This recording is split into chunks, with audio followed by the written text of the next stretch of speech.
There's a storm coming. You sound like you're looking forward to it. I'm adaptable. What are you? I'm Gotham's reckoning. What we're constructing here is a very, very elemental conflict between good and evil. Why didn't you just kill me? Your punishment must be more severe. Did they kill him? I'm not sure. It's the true completion. I won't bury you. Buried enough members of the Wayne family. It takes everything to a whole new level. We were in this together, and then you were gone. It's a multi-layered story with massive amounts of action. The Batman has to come back. Chris was able to amp up the stakes for this last movie and really take it to places that I don't think anyone's expecting. What if he doesn't exist anymore? She must.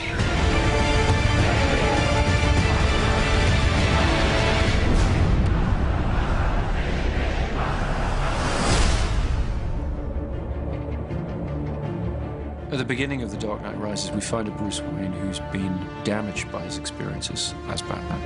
You are as precious to me as you were to your own mother and father. I swore to them that I would protect you, and I haven't. How much longer can he allow this pain to control what he does with his life? Alfred feels that it's his duty to help him find a way to put it behind him. You're not Batman anymore. It's about 8 years that Batman has been missing. And we've gotten to see what Gotham has become.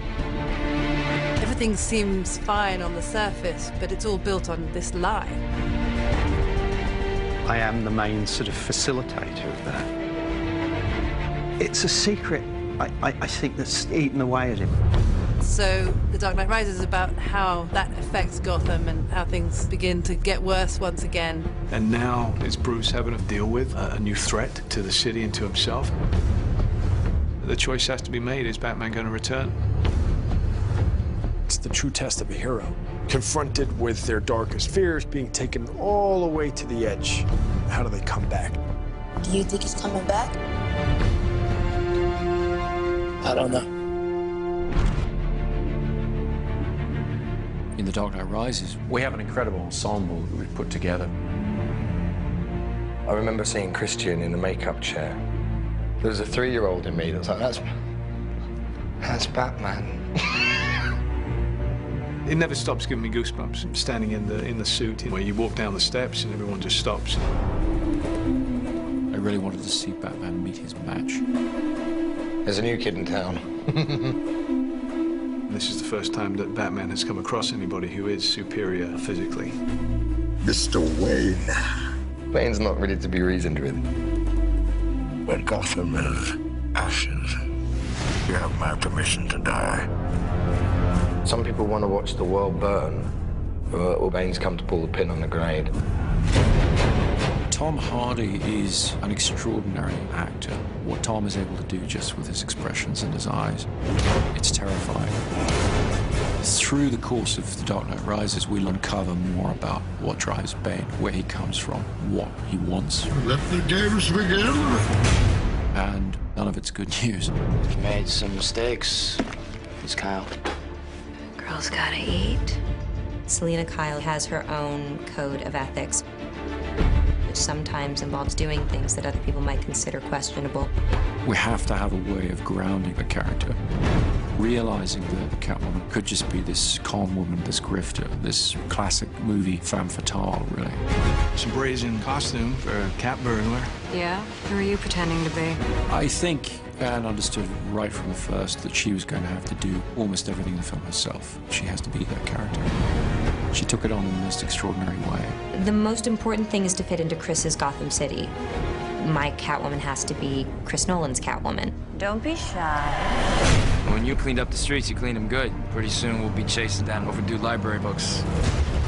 My character, John Blake, is a proud police officer. And in the midst of, I think, a lot of cynicism, he remains really idealistic and someone who really believes in what he does.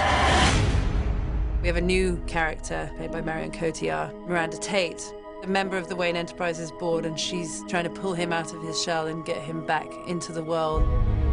Don't worry, Master Wayne. Takes a little time to get back in the swing of things. Alfred, as played by Michael Caine, has always been the emotional heart of these movies. You know what Alfred is? He is us in this incredible world. He's not tough like all the others. These conversations used to end with an unusual request. I'm retired. I would say Lucius is the brains. Yes, Mr. Wayne, it does come in black. But he also has grown to have a great fondness for Bruce. Lucius and Alfred. Between the two of them, we try to keep his moral compass pointed in the right direction.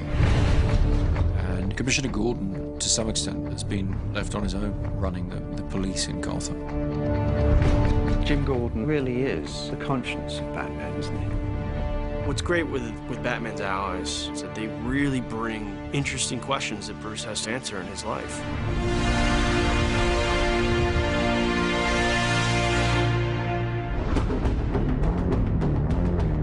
Chris has always had such a strong sense of spectacle, with this good human story to it as well. He turns those big action movies into something very intimate and emotional. You feel very close to all those people.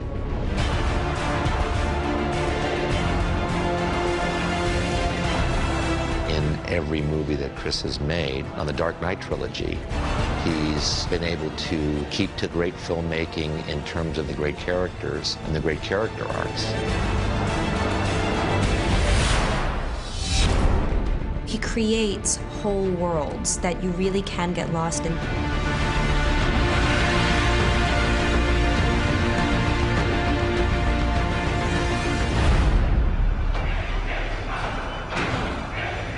What does that mean?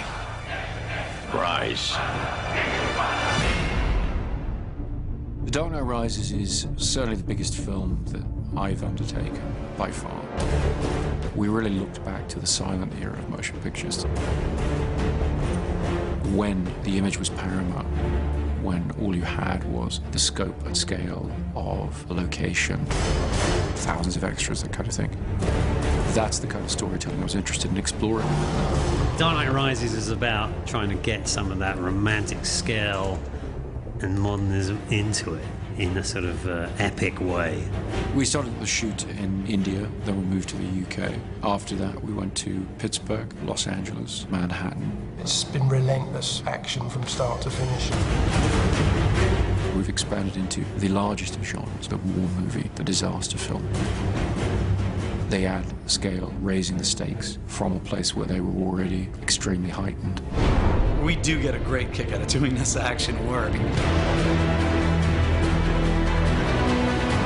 To be in Inverness, Scotland, flying with a fuselage in an aircraft and 4 stuntmen hanging off an airplane.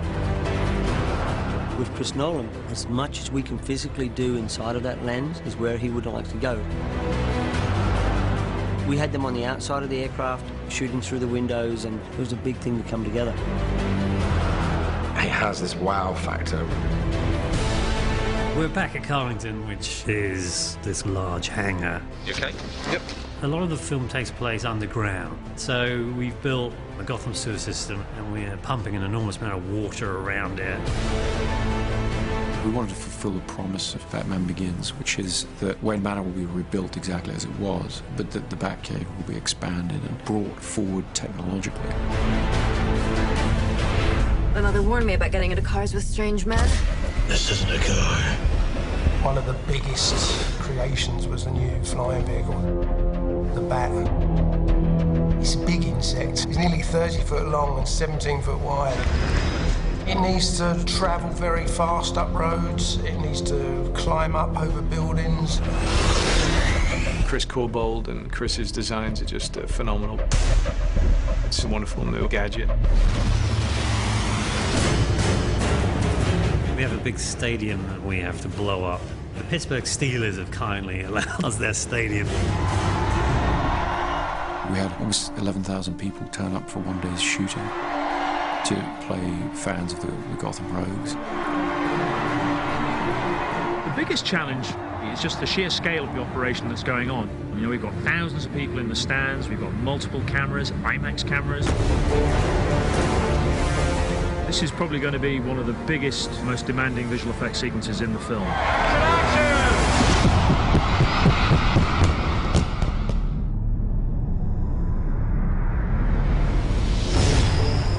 To up the scale of the city, and there's only one place that you can do that, and that's New York. In the Wall Street sequence, there's a big battle between the police and all the mercenaries. They've got something like 1,200 extras.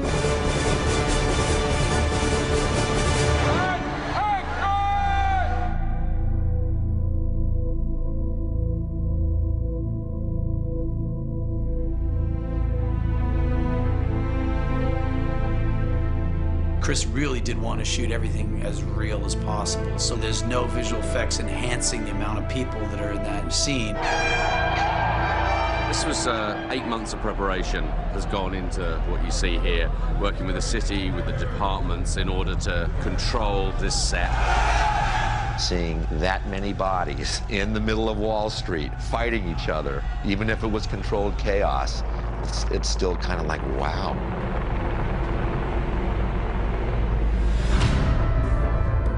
People of Gotham, we have not abandoned you. What does that mean? It means we're on our own. This is certainly the biggest movie that I've ever worked on. But then emotionally, it feels like something that a lot of people can tap into. It's wonderful. It kind of brings things full circle. You see only one end to your journey. Sometimes a man rises from the darkness. Every great story deserves a great ending, and we've really tried to be true to that. The Dark Knight Rises is our attempt to give that great story its great ending. We want to destroy Gotham.